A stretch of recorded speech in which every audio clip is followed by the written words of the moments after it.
I turned a beat-up pallet into a $200 wine rack. No fancy tools, no workshop, just a broke college kid figuring things out. The person I made it for replied in all caps, "This is perfect." What they loved most? That it was made entirely from recycled pallet wood. So if you're here to learn how to build your own, or just want to watch me mildly suffer through the process, you're in the right place. I'll show you exactly how I did it, step by step, from dragging this thing home to cutting wine glass slots with a jigsaw I barely knew how to use. And if you like chaotic DIY that somehow works out in the end, hit like, subscribe, and let's go. Alright, so first step, find a pallet. Easy, right? Just hop online, type free wood, and boom, done. Yeah, no. Facebook Marketplace is basically a post-apocalyptic landscape for pallets.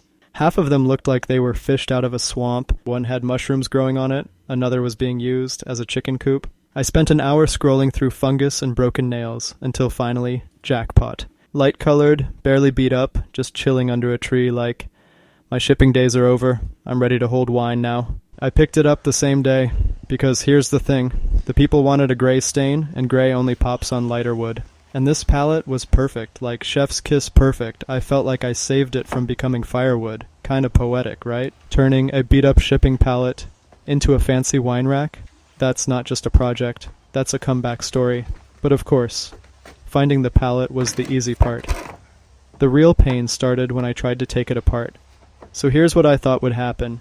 Cut the palette in half, boom. 2 wine racks, twice the profit, retire early. What actually happened? My palette was so warped it looked like it had survived a flood and a bad breakup. One side was basically doing yoga, so yeah, I had to use the whole thing just to make one decent rack. First move, pry off the boards I didn't need. I grabbed my $9 glazier bar, the MVP of this entire build, and started pulling. Some boards came off clean like they were ready to be free. Others, drama queens. Cracking, snapping, screaming like I was ripping out their souls. And the nails, bent, rusted, holding on like their life depended on it. Honestly, taking apart a pallet is like opening up emotionally. You think it'll be quick, but suddenly you're knee-deep in old pain and splinters. Once I finally got the boards off and sorted, I thought the worst was behind me. Spoiler, it wasn't. Next step, time to cut, measure, and mess everything up all over again.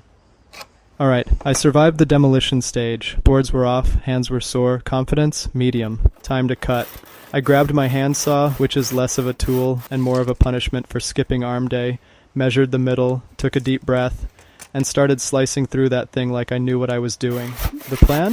One clean cut, one perfect wine rack base, and honestly, the cut was beautiful. Straight, solid, surprisingly professional. I stood there like, yo, maybe I actually got this. Then I flipped the board over and saw it. One whole corner, completely cracked. Like, spider-webbed and ready to fall off if you looked at it wrong. And this is supposed to be a gift? What am I gonna say? Hey, I made you something. It just might fall apart if you breathe near it. So I stood there in silence, looking at this half-broken mess, and had a real deep internal talk. Dude, you know what this means. It meant tearing the whole pallet apart. Again, I laid it flat, grabbed the bar, one by one. Every single board came off. Some easy, some with a fight. And yeah, it was annoying. But if I'm giving someone a handmade wine rack, I don't want it to scream, I found this in an alley. I want it to say, yeah, this was built on purpose, with effort, and maybe 1 or 2 bad words along the way. Once I had all the clean boards separated, it was finally time to see if this thing could actually come together. Layout time, so there I was, surrounded by a pile of pallet bones. Every board had been yanked off, tossed, judged, and now it was time to rebuild, like a carpenter version of Lego. I picked out the MVPs, 7 flat slats for the body and 3 chunky side rails to hold everything together. Laid them all out on the garage floor, trying to figure out what goes where. And yeah, this part was way more creative vision and way less I know what I'm doing. I just moved boards around until it looked kinda wine racky. At one point I stood back, tilted my head like an art critic and thought, okay, this could totally end up on Pinterest. Or at least in that part of Pinterest where things look cool, but also might give you splinters. Alright, layout's done, boards are picked, the vibe is strong. But now comes the fun part, making those wine glass slots at the bottom. You know, the classy little grooves where stemware hangs like it's chillin' in a wine bar. So I carried everything over to my dad's garage, aka the tool dungeon. This man has everything. saws, clamps, weird metal things I don't even know the names of, and this absolute beast of a drill press. It's older than me, made in Japan, weighs more than our Honda. I grabbed one of his wine glasses, sorry Dad, and spaced out enough room for 8 glasses. Measured, marked, triple-checked, then tried using that legendary drill press. It went terribly. Sounded like a dying blender and barely made a dent. So I panicked, respectfully, grabbed a handheld drill, made some pilot holes, and finished the job with a jigsaw. A few test fits, some sanding, a little silent praying, and boom, the glasses slid in like butter, which was the first time in this whole project that something worked on the first try. At that point I felt unstoppable, like somebody get me a flannel and a woodworking show on HGTV level of confidence. After all that glass slot glory, I was feeling kinda confident, yeah, I got this, I'm basically a carpenter now. But before I could start assembling, I had to stain the wood. Because raw pallet wood looks like something you'd find behind a gas station. The people who asked for the rack wanted a color called weathered oak. Sounds fancy, smells like chemicals and ambition, so I actually went out and bought it. $12. First and only thing I spent money on in this whole build, and honestly, worth it. As soon as that stain hit the wood, it was like the rack leveled up. Warm, rustic, smooth, like something you'd see in a magazine and assume costs $400. I stained every board, let them dry overnight, which is supposed to be the patient, responsible thing to do. But let me tell you, walking past those boards for hours, fighting the urge to start building anyway, that was the hardest part of the whole project. Waiting is not my strong suit. I'm 19, I barely wait for microwaves. Woke up the next morning like it was Christmas. Ran out to the garage to check on the stained boards, touched them like, are you dry? Are we doing this? Can I build now? They were ready.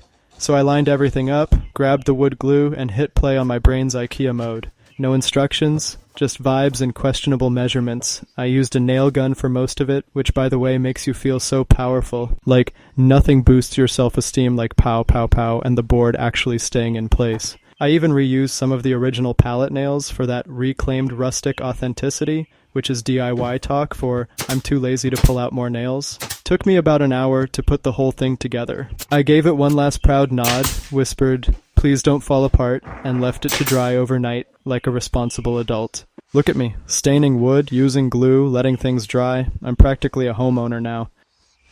After classes the next day, I came back to the garage like, moment of truth, baby. And there it was, my wine rack, standing tall, looking rustic, smelling like success and wood stain. I snapped a few pics, wiped off a smudge with my sleeve like a proud dad at graduation, and sent the photos to the neighbor who asked for it.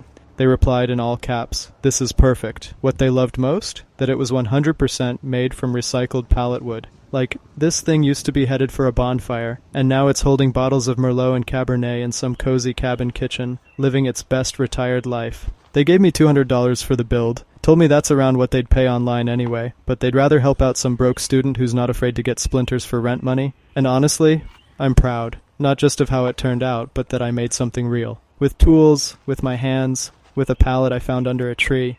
And hey, now I've got $200, a cool story, and one less reason to ask my parents for cash. I call that a win. So let's do the math. 2 days of work, spent $12 on stain, got paid $200. That's a $188 profit, or like $94 a day, for something I made out of free wood I literally found under a tree. Not bad, right? If you're thinking of making a gift like this, or just want to try building something cool without going broke, I hope this video gave you some ideas. If you've got questions, or if you're like, yo, what even is a glazier bar, drop a comment. I actually read them, and I'll help out if I can. And hey, if you like seeing a broke college kid build stuff, almost break tools, and somehow make it work, hit that like button and subscribe for more builds, more chaos, and probably more splinters. Thanks for watching. Peace, plywood, and slightly crooked wine racks. See you in the next one.